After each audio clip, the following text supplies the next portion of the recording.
2019-2020 school year, Equinoxe Television took you to the near zero resumption in the northwest and southwest regions of Cameroon within the conflict hitting the regions for over 3 years now.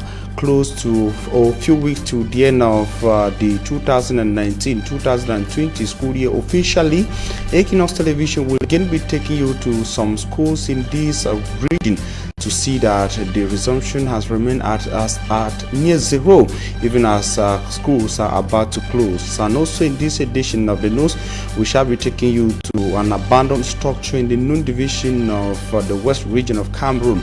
Professor Elvis Ngolengole says Cameroon has misinterpreted the statements of Thibault Nash, U.S. Undersecretary in charge of African Affairs. Those are the top stories.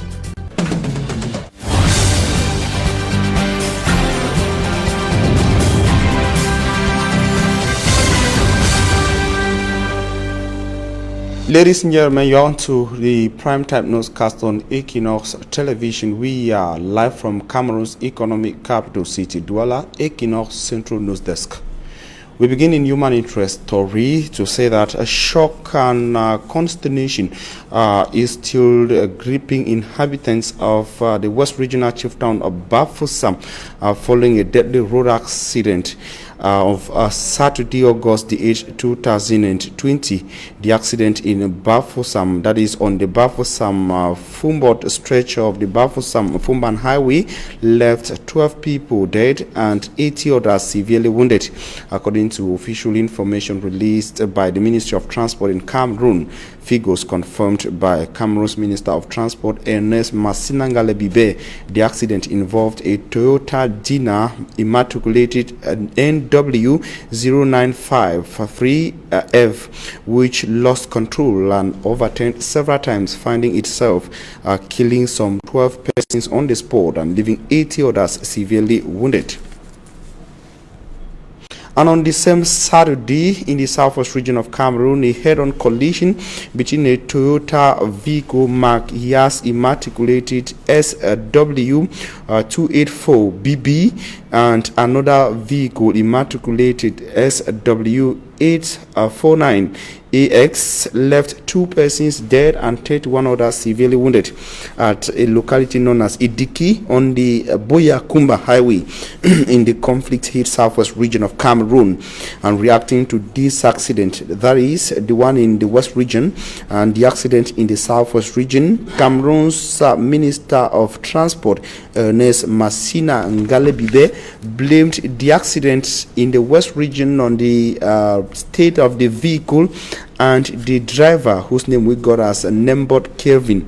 The minister went further to withdraw the documents of the vehicle and barred the clandestine driver Kevin Nembot from introducing or enrolling into any driving school in Cameroon for a period of 5 years.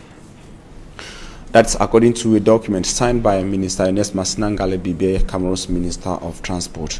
And we stay in human interest to say that an unusual incident took place in Douala, precisely at the New Daido Market in Douala 1 subdivision, Sunday, August the 9th, 2020. As you can see in the images there, barely in broad daylight, a swarm of bees visited the market, landing on dresses displayed in one of the stands for sale by a trader in the New Daido Market, in an unusual event that pulled traders and buyers to the scene.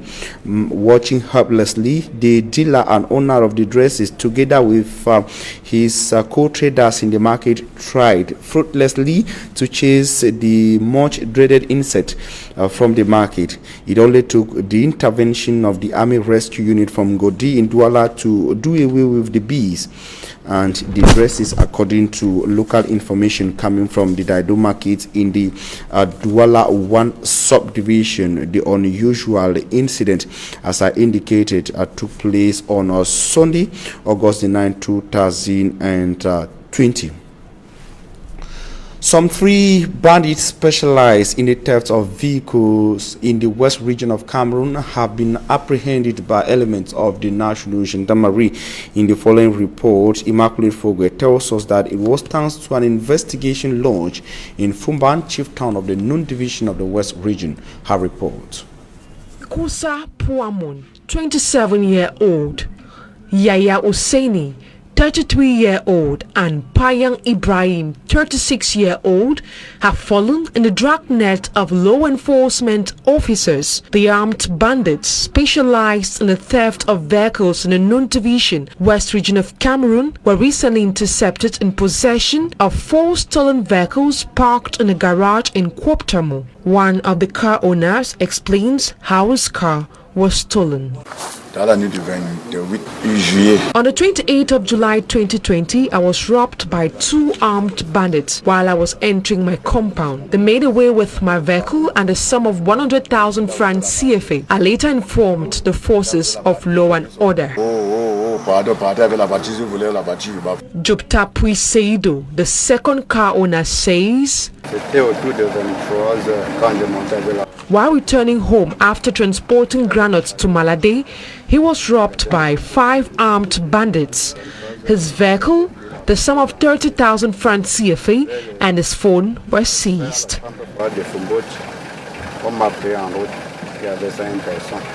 After investigation carried out by elements of the National Gendarmerie in Fumban, the 3 armed bandits were apprehended.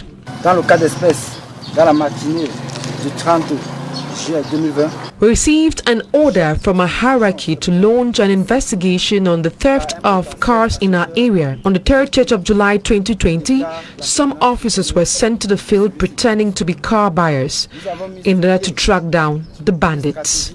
Captain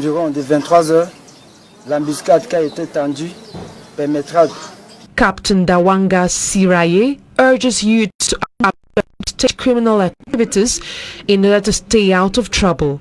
He promises to continue the search in order to put an end to insecurity in the Nun division.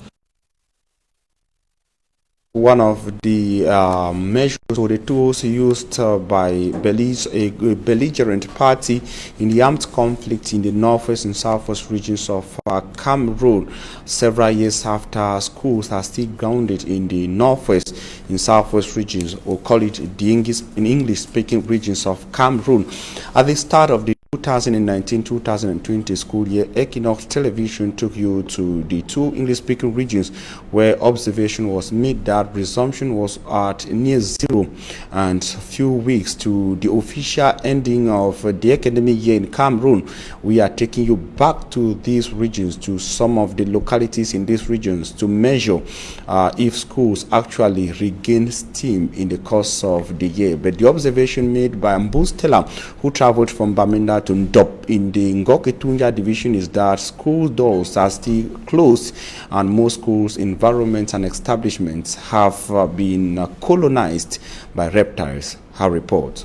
Ndop is one of the divisional headquarters of the Northwest region, badly affected by the socio-political and security crises. Ndop, like elsewhere in Ngoketunja division, has witnessed economic and social repression. As the crisis is prolonged, the situation is deteriorating, with institutions barely functioning. The population is still being harassed. There's kidnapping still going on. They just recently kidnapped one of my deputy mayor. Right away, we are talking. My relatives are still at their keeping, and the level of the market collection is very, very poor because the population going through series of intimidation. We are unable to generate income because the separatists have inserted fear on the population, but we are on our way talking, educating the population that the authority is not in the bush. The authority is within it is in the hands of the administration. It is also reported that gun battles are a regular occurrence, causing the youths to flee in search for a better future anywhere out of the conflict zones. This has affected the education sector, as less than 1/4 of the school-going population attended school in the last academic year. Worried by this new trend, Councillors of the Ndop Council during their midterm evaluation meeting resolved to work towards getting pupils and students resume school for the 2020-2021 academic year. We will not like that. We should have a municipality with children who are not educated. So we have all taken it as a resolution that we are going to put a common basket fund beginning from this week up to the school start, to see that we support our children to be educated. And in this same light, I am pleading and then making all my elites, every son and daughter of the municipality, to join hands into this fund so that we should be able to come out with a small amount of support to see that our children start school effectively and continue with their education. With less than 6 months into their mandate, the Ndop Council has subsidized the price of rice in the municipality by opening up a rice hulling mill. With a budget of over 800 million, the council is embarking on the lighting of the streets of Bamuka, one of the villages that make up the municipality. Stella reporting from the Équinoxe Tv division of the Northwest region of Cameroon. Addressing members of the African Relations Department of the United States Congress, Tibonage, U.S. Under Secretary in charge of African Affairs, indicating that the PPRD, that is the Presidential Plan for the Reconstruction and Development of the Northwest and Southwest regions of Cameroon, was a misplaced priority. According to him, that was being dictated by the Yaoundé government, contrary to the wish and desire of the people of the Northwest and Southwest regions who want to have a say in the management of their affairs. He thinks the people of the Northwest and Southwest regions in their majority see the PPRD as not what they really wish. But Elvis Ngolengole, Cameroon's one-time minister and the current coordinator of the CPDM Academy, says Cameroonians did not get the sense in the message of the Tibonage, U.S. Under Secretary of State. He was speaking in an interview with Babla Jonathan. His declaration and explanation of what Tibonage meant was captured and compiled in this report done by Innocent.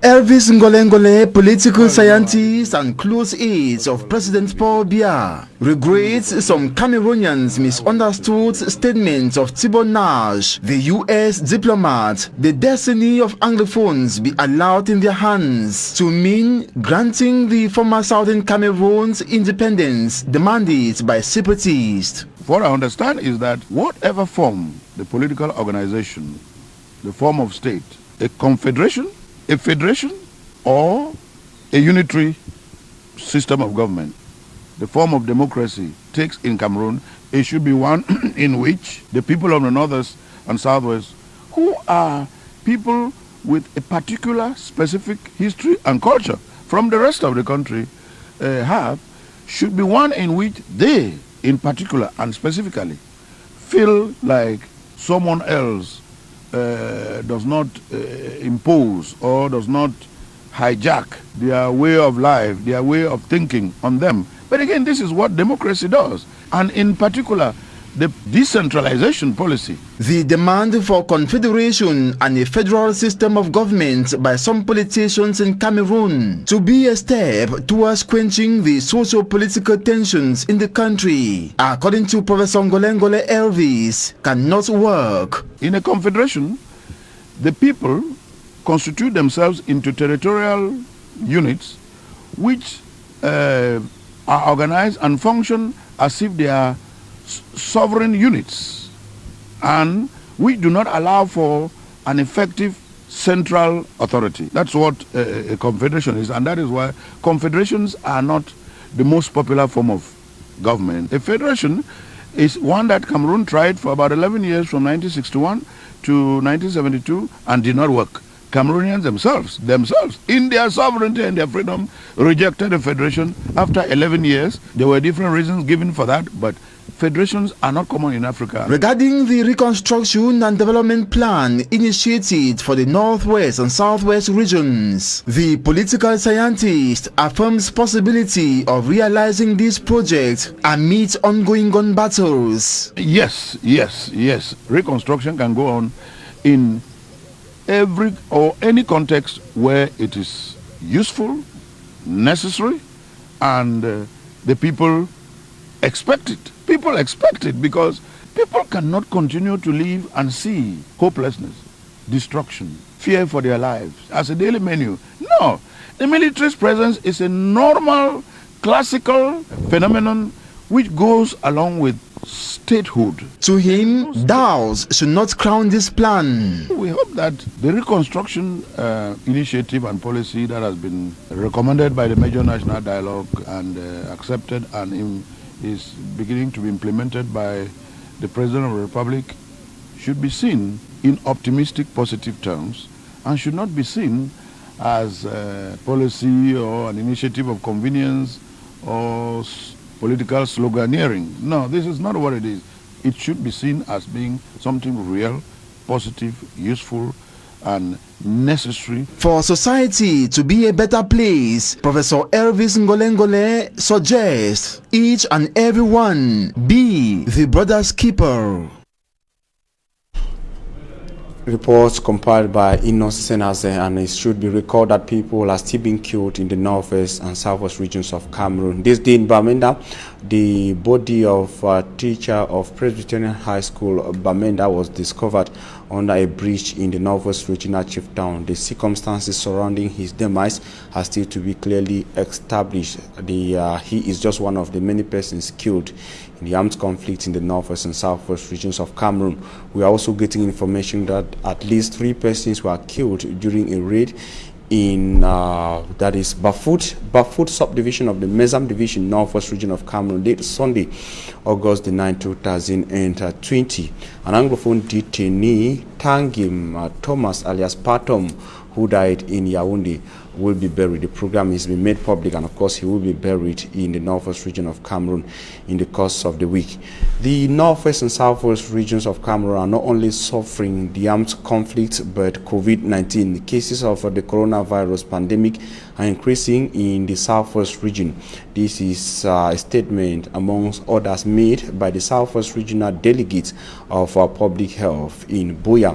Derek Jato tells us more.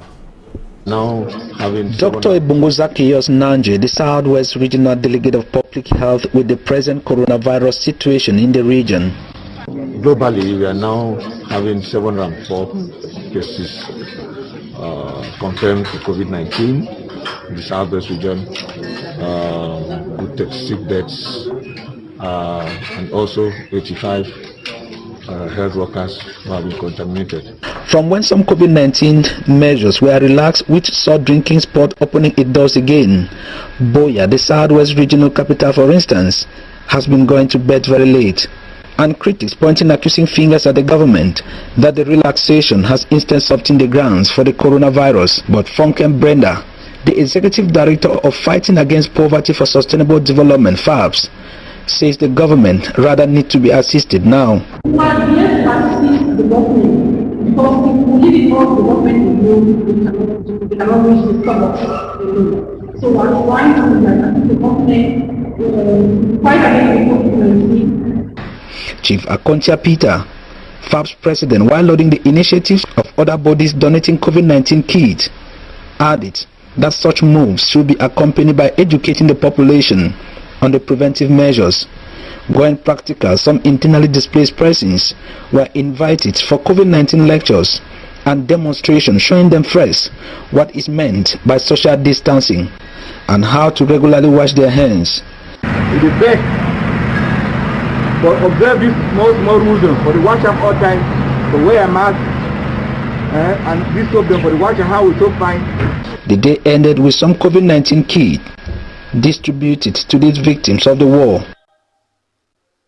Mary Jato reporting from Buea in the southwest region of Cameroon. And now we talk something else. While several localities in Cameroon cry under development and lack of basic infrastructures adequately existing in some areas in the Republic of Cameroon are poorly managed. This, a case in point, is one of the key structures constructed by the governments of Cameroon for the processing of tomatoes in the known division of the west region of Cameroon. The project took the taxpayers of Cameroon billions of francs CFA. Unfortunately, without explanations to Cameroonians, it has been abandoned in the bush. Smart Njikangebe takes us to the known division to the abandoned tomato processing plant. The Tomato Transformation Company Nun, West Region of Cameroon, is in ruins. The company, created in 1987 by a cooperative of 16,000 farmers in collaboration with the Ministry of Agriculture, has now been abandoned. Due to its current state, several equipment have been rendered obsolete. Its filling station, the tractor used to transport tomatoes, cars, and even the machine in the company are now useless. The closure of this tomato transformation company has rendered more than 80 persons unemployed, and they are now begging on government to reopen the factory. Since its closure, we are down and unemployed. We beg the state to reopen the company.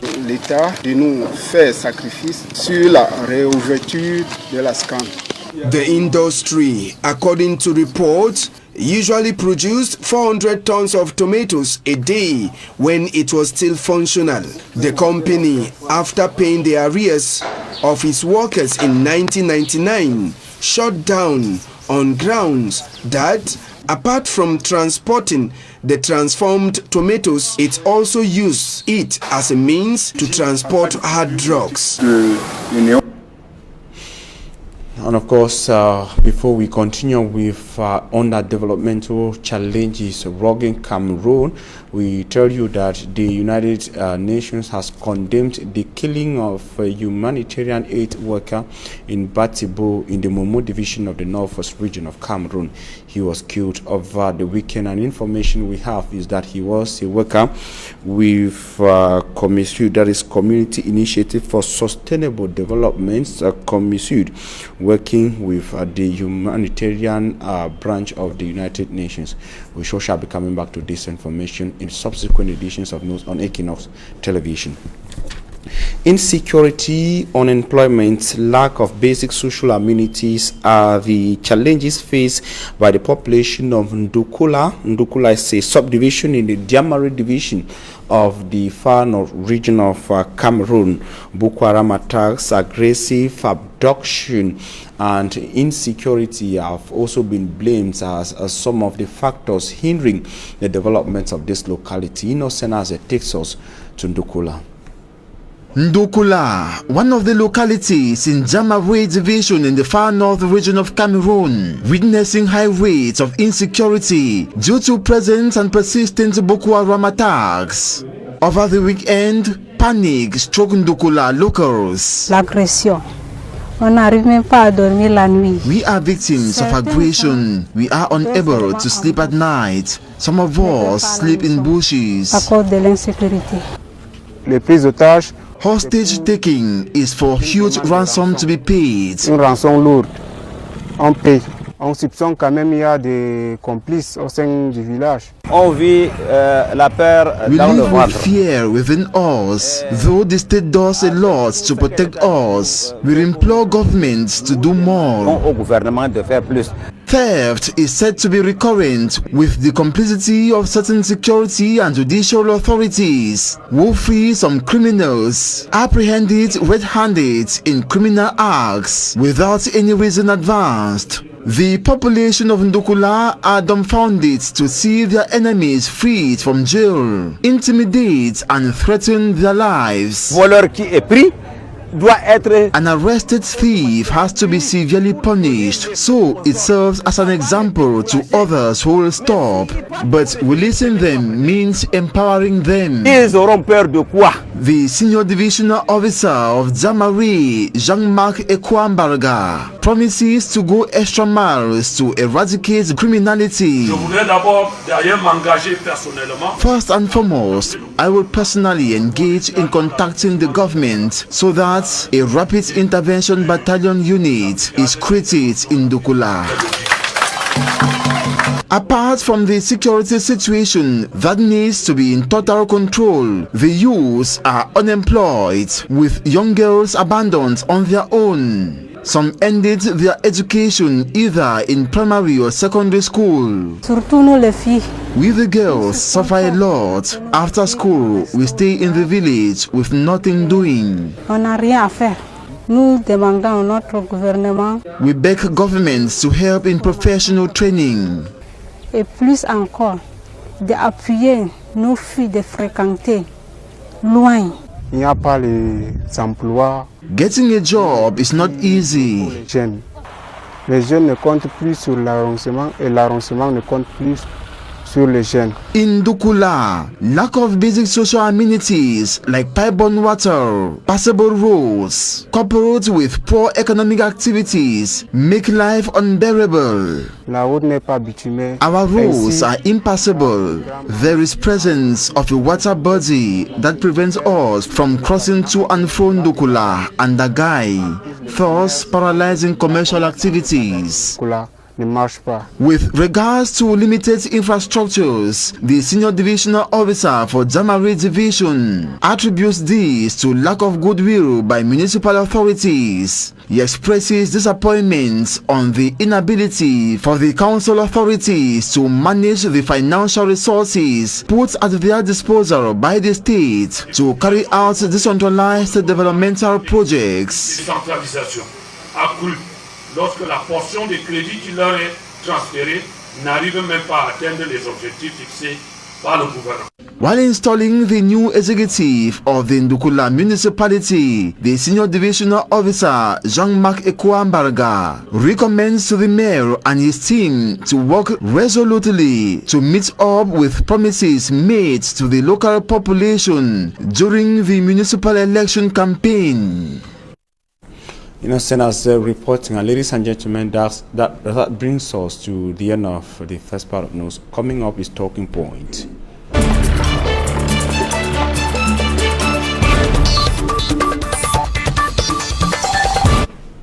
On Talking Points today, we are receiving an opinion leader, a teacher, and an Anglophone elite. It is not his first time on Talking Point. Adeanu, thanks for accepting our invitation. Thank you. It is my pleasure being here once more. After a very long time. Yeah, why you went missing? After the national dialogue. Major national dialogue. Major national dialogue. I have to reserve myself and sit down and study the political situation. You know, we came out of the major national dialogue with special status. So, when you are in politics, you have to observe and see what is going on at each step. So. And after observing the implementation of the major national dialogues recommendations, notably the special status, what did you come up with that our listeners and our viewers must know? There is the necessity for us to accept the reality on the field. Which is? We are Cameroonians. We should remember to learn to be Cameroonians. When the special status will be implemented, I think almost all what we are asking for is there. So what is the need? Almost all we are asking for, who do you refer to as we? The Anglophone Cameroonians. What you're asking for is contained in the major national dialogue. In the resolutions of the major dialogue and in the special status package. Then why hasn't the conflict ended then, if all what they wanted came out of the major national dialogue? Some of the realities that we are going to learn to start admitting now is what is happening out there is money making, it's business. It means it will not end a lot. Especially on the part of these boys who have taken kidnapping for ransom to be a big business. So that's why the crisis has not ended. Crisis is still there. It's not because Anglophones are still actually clamoring for what was given at the major national. According to you, what is happening in the northwest and southwest regions of Cameroon is no longer the Anglophone crisis. It doesn't represent the Anglophone or the plight and the worries of the Anglophones. It is purely business. It doesn't reflect the plight and the worries of the Anglophones now, because who are those who are the victims now?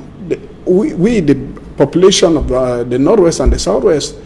You cannot go to Bamenda and move freely along the street without somebody threatening to kidnap you and for ransom. I mean, I was there some few weeks ago. And were you kidnapped? Somebody actually told me, if you go that way, you will not come back this way. Some people are there just to ask even for a bottle of beer with the intimidation. So now they are using intimidation. That was what somebody told you. You must believe much. You must hold that person high esteem. Apparently, the person was a saint, and you believed in all what he told you, and you are giving the impression that people who walk around in northwest and southwest region are being kidnapped like every day. We are hearing of kidnappings on a daily basis. We are hearing of killings like what you just mentioned in the news. There are 2 cases. A teacher of progressive who is also in one of the Presbyterian high schools. And then another killing in Batibo, which you mentioned, yes, a UN aid worker. What are all of this for? When this issue started 4 years ago, it was a genuine cause. But today, when you look at what is happening there, people are more interested in making money than actually saying they are fighting a cause, which when you say people are interested in making money, what is as a priority to them is kidnapping for ransoms, and of course, do you mean the other group, the belligerent party, separatists? Are they the people you are talking about, or you are talking about some thieves who have come into the affair and are using the precarious security atmosphere to do business? All these that lie prostrate. You and I cannot point which of them is suffering from belly bite. So I don't know who is a separatist, who is an authentic separatist, and who is a fake separatist. So once you are still carrying that name separatist and you still carry a gun around fighting for a certain cause that I don't know what you are fighting for, then you are interested in making money. Mr. Adiamu, is it not this point of view that got you in some sort of disagreement, I call it trouble, with your co-federalist brothers and sisters? You are a federalist. The last time I had you on board, your designation was a federalist, and today you tell me that you are no longer with them. I am a federalist to the bone. There have been some changes at the head of the federalist movement in Cameroon. At the head, I handed over to somebody else. And you handed over and left? I have not left the Cameroon Federalist Movement. I am a member of the Cameroon Federalist Movement. I'm a federalist. But we in the Federalists, we don't believe that carrying of guns against the state of Cameroon will solve the problem. It will not solve any problem. If the dialogue in Yaoundé did not go well, according to those who are saying it did not go well, like the man who was seated here, I think, on Friday, if it did not go well, then you keep on pressurizing the government through other means that we can go for dialogue, not by killing Cameroonians. Federalists, from my understanding, asking for a two-state federation in Cameroon, and nothing as such filtered out of the major national dialogue in Yaoundé. Federalists, and you say you are okay. Federalists are asking for, when you look at the, unfortunately I did not come here with the package of the special status, but when you look at it, some of the items that the Federalists were asking for, elected mayors, and right now we no more have government delegates. We have elected mayors all over the place, which are some of the items we were asking for. So what should I keep on asking for something that has been presented to me? There is going to be a house of the upper and lower house of parliament in the. Do we have it? No. It's going to come. It's coming. The elected mayors we have is not an issue of the northwest and southwest regions. We've had city mayors elected in Douala, Yaoundé, Bafoussam, Kribi, in Marwa, Garwa, Gaoundé, and other cities in the other parts of French-speaking Cameroon. Yes, but when you look at the situation of the conditions, at the advantages given to the northwest and the southwest, it is not given to these other places. What are the advantages contained in the special status? Unfortunately, I have not come out with that document yet, but if I have time, and I will bring it back for us to discuss on it. You find no problem with the special status, which is an opinion. I don't know if all of the federalists in Cameroon hold, but now, what's stopping it from being implemented? We have to take time to work on certain items, to cut the T's and dot the I's before the implementation. I think in the days ahead, the other aspects of the special status will be implemented. Like after elections, we realized that mayors were no more. There was no more government delegate in Bamenda. There's no more government delegate in Kumbu, in Limbe, in Kumba. Those are some of the items of the special status that have come out. So in the days ahead, more and more of such items will be coming out. No, they are not actually part of the special status per se, because it's a part of the bill that was voted at the National Assembly, and of course on decentralization. Now we will have to proceed. Your declarations makes it clear that you are okay with the interpretation of Elvis Ngolengole, former Minister Elvis Ngolengole, who says Cameroonians in a large majority, especially Anglophones, did not understand the declarations of Thibonage. He was addressing members of the U.S. Congress when he said the special status, according to him, does not address adequately, and rather the PPRD, the Presidential Plan for the Reconstruction and Development of the Northwest Region of Cameroon, according to him, is not what Anglophones would want. He sees Anglophones as people who want to have a say in the management of their affairs. But the PPRD is something designed by the Yaoundé government at the central level, and now it's being pushed, or it's being enforced on the people. It's being forced on the people. Who are those to implement the PPRP? Anglophone leaders. So what are we actually saying? I think the former mayor of Kumbu, John Donatus, and this other minister, Paul Tasson, are those to implement. The statement is it was done without the consent of Anglophones. According to him, they would have loved to be consulted and asked to if what they want now. You know, many Anglophones have been expressing views. You and I live in Cameroon. You are on social media too. You watch people on platforms. The Anglophones, they speak like you and I, who see this special status. I mean, this PPRD is a misplaced priority. It should not at least be the first on the scale of preference with regards to issues to be done in the northwest and southwest regions of Cameroon. Some of them see it as putting the cart ahead of the horse. Well, I think it's not putting the cart ahead of the horse in any way. Mr. Biya, President Biya, out of his goodwill, has extended a hand of gratitude, freedom to everybody in Cameroon. Those who are still in the bushes, I think they don't represent up to 2% of what these boys. If you go to the GDR centers in Bamenda and in Boya, they are all there. They have come out. They have been reformed, recycled, and sent back to the towns, into the society. So when you listen, I think for the past 1 or 2 or 3 months, we have not heard about somebody like the field marshal of Libialem and all those things. It means places are down, calm down. But you agree at least that there are some people in the bush who should come back, because these are people causing, according to you, I mean, are people who have a role. They have a role to play as far as the security of the northwest and southwest regions is concerned, as far as the proper implementation of the development and reconstruction plan of these regions is concerned. Everybody will never be satisfied, even if you cut your head and give to them.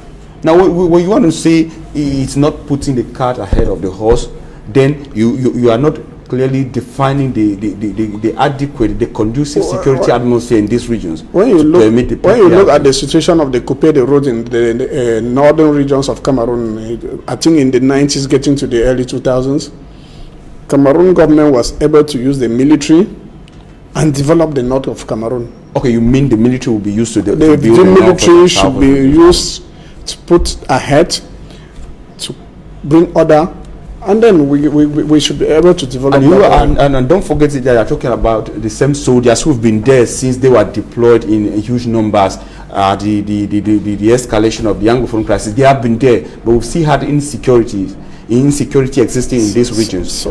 Soldiers went out there. They are still there. They were there to fight against the boys. They are there. And the boys, they are there to fight against no, excuse me, let me use, they were there for a first mission to fight against the boys.